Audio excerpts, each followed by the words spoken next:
If you want to know exactly how to make a play and earn crypto game that will collapse and leave everyone penniless, I can tell you exactly how that's done. That's because this last cycle for crypto gaming was kind of just the cycle of how not to do things, but we learned a ton about how not to do things, which I think is going to really help us in this next stage as we actually get some of the, well, first of all, more high quality games that just take longer to build and just couldn't release instantly in this first hype train because, well, you know, it actually takes a team of 100 developers 5 years to put a AAA game together. These games are going to have learned from the failed economies of the past. And these next crypto games, I think, are going to actually empower gamers with real ownership in healthy digital economies, which is so exciting. So in this video, we're hopefully going to learn a little bit more about how to usher in a new era of Web3 gaming by making play to earn sustainable. So this was an article that has been getting a little bit of buzz recently. It's had about 23,000 reads and a handful of shares, which in the crypto gaming space right now, it's still pretty small. So this has been relatively popular, I feel like. So we're going to look into it. If that sounds good to you, remember to drop a big thumbs up, hit subscribe if you're not subscribed already, and let's read. Okay, I'm sorry, that was really annoying. Okay, so with the Web3 gaming sector often employing unsustainable play and earn economic designs, unfortunately, I don't think this is going to be commonplace any longer. A service economy approachable gamers to earn without having to vest. Okay, yeah. So he's just talking about like pretty much the idea that anyone or as a whole players can take out more than they put in. Like that idea is a scam. It's not a real sustainable idea. All right, so let's see what he has to say here about how we make play and earn sustainable, because I'm all for some really good ideas. While 2021 will primarily be remembered for the explosive price appreciation seen by across crypto assets and NFTs, blockchain gaming also saw a rapid expansion in user adoption and blossomed into taking up more than 50% of all activity across the blockchain industry. So yeah, crypto gaming, Web3 gaming, it's really starting to dominate the whole blockchain space. But I don't think people are even recognizing how much it is really dominating the space. Like the real users that are using the blockchain, they're going to be using it for gaming. Most of these Web3 games employ a play to earn economic design where players are rewarded for their time, efforts, and in-game accomplishments. Combining the core gameplay with economic mechanics, most play-to-earn Web3 games rely on rewarding gamers with in-game items in the form of NFTs or with the platform's native tokens. This model, however, has proven to be highly unsustainable in bear markets and has compelled Web3 gaming entrepreneurs to shift to a hybrid solution involving both NFTs and fungible tokens.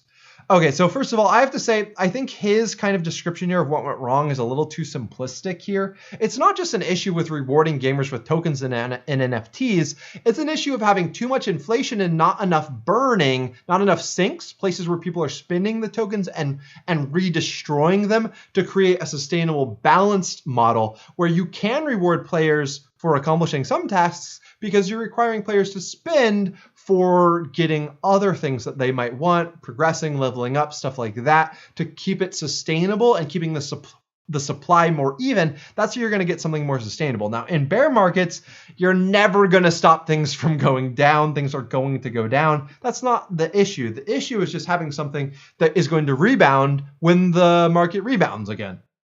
This model, however, okay, so he's talking about fungible tokens. I'm not exactly sure what his point is here. Offering better liquidity on account of fungible economics, this generation of Web3 games is now being supervised by a revolutionary economic design that could power the play-to-earn Web3 gaming sector towards achieving better sustainability. So once again, liquidity, that's not going to give us more sustainability. It's about actually having not runaway inflation. Like that's it. That's the biggest thing. That was the biggest issue that caused a lot of these economies to entirely collapse. Challenges plaguing the play-to-earn gaming space. Okay, maybe he's going to dissect these challenges a little better here. NFT-only Web3 games, also known as Gen Z due to their somewhat underdeveloped economies, are prone to issues regarding token liquidity, asset valuation, and low trade frequency. He still hasn't mentioned inflation once. It's actually starting to frustrate me. In such games, low NFT trading volumes restrict the value added to the game economies.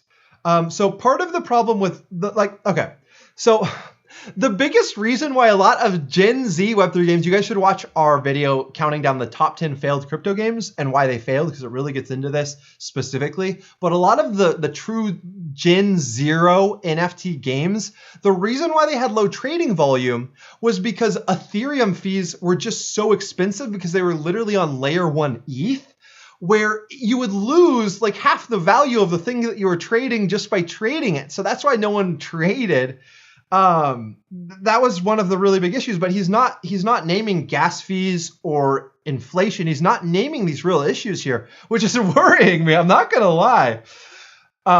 Combine these inherent design flaws with a bearish crypto market, and it's not hard to see why many of these games perish in such scenarios. Additionally, many of these Gen Zero games are merely tokenized version of Web 2 games. I mean, there's not a problem with that. Tokenizing Web 2 games is great. Like having a fun game that you love and then saying, here, you also get real ownership. Like let's give the example League of Legends or Fortnite. Let's just say they tokenize all your skins. They're like, the game's exactly the same, but now you can resell, trade. It's just your skins are actually yours. You can send them to your brother and let your brother use them on his account if they want. Like that would just be so much better for gamers. And I think Riot would never do it because they're afraid, oh no, then someone's just going to buy like resold skins for 20% of the price instead of buying the new skins from our store. And Riot's afraid they're just going to stop making money. But honestly, I think they might make a lot more money. Say they put a 10% fee on every trade or something. The volume of that economy just starts exploding. Like Riot isn't going to do it, but Gala's going to prove the sustainability of this. But I think this guy's saying that that's an issue here. Let's just see. Additionally, many of these Gen Zero games are merely tokenizing version of Web 2 games, functioning outside the blockchain but empowering crypto assets in a bid to latch onto Web 3 users. Is this like a backwards world? There's like no Web 3 gamers. There's literally none of us. I mean, the 130,000 that are subscribed to On-Chain Gaming, you guys are it. We are the Web3 gaming community. Web2 gaming is so much bigger than Web3 gaming. It's not even close. I think he's right. Okay, he's right in one thing. He's right that during the hype cycle, when the metaverse was the big thing, people were trying to connect to the blockchain to get the hype, but it wasn't traditional games doing it. It was these like scam projects that weren't making real games that were doing it. Like, we're the metaverse. But that's completely gone now.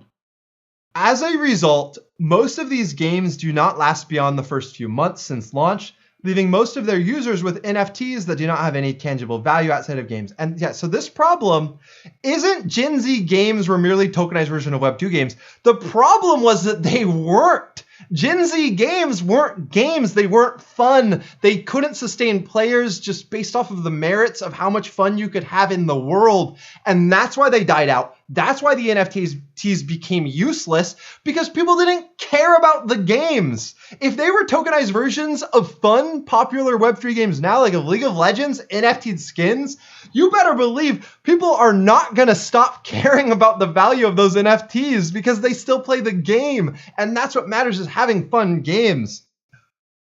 Oh my gosh. This guy needs to watch my videos. I think he's misreading a lot of this stuff. The need for immersive gameplays supported by robust economic designs is therefore critical for future sustainability. Okay, this is true. This statement is true. For future sustainability of the blockchain gaming sector. I think he was kind of saying that, like that maybe games, like they were underdeveloped games themselves. Like I think he was trying to say maybe that they weren't fun. Moving away from NFT-driven economic models towards sustainability. So these are just like false paradigms. NFT-driven models, moving away from NFT-driven models towards sustainability, it's giving the false paradigm that an NFT-driven economic model can't be sustainable, which entirely is not true. Okay, so guys, I started this video very bullish about the future of Web3 gaming. But honestly, if this is the type of article that's making the rounds in the Web3 gaming space, maybe I'm judging it too harshly, but this is making me very worried about the future of Web3 gaming. Like, okay, there's a reason why I don't talk about 90% of the crypto games that reach out and ask us to cover them, because they're garbage. They're like, I would feel bad for the rest of my trash if I threw them in with it, because it's just so much trashier. So the reason why we focus, my camera just died, guys. I'm really sorry. The reason why we focus on the high quality Web3 games that we cover on this channel, and you guys can have your gripes about Grit, but it's a fun battle royale game. You guys can have your gripes about Champions Arena, Champions Ascension, or Voxverse, or Illuvium, or a lot of the games that are in my top 10 here. But these are the highest quality games, and they're doing it right, guys. And even though I learned a lot covering this space like a hawk in this last bear market and in this last bull market, watching how not to do it, I think there's going to be a lot of new people coming in the next bull market, still not sure how to do it. You're going to see a lot of crap again. So it's important, guys, that you watch on-chain gaming. You stay focused on this channel, because hopefully we're going to be able to steer you guys towards projects that actually know how to do this sustainably, that are actually building fun games. Now, obviously not every single game we talk about is going to succeed, but you have a lot better chance of finding games that succeed on-chain gaming than you do in a lot of other places where they just haven't had this experience and this much learning. But if you guys enjoyed this video, since my camera's dead anyway, drop a big thumbs up, hit subscribe, and I'll see you guys in the next one.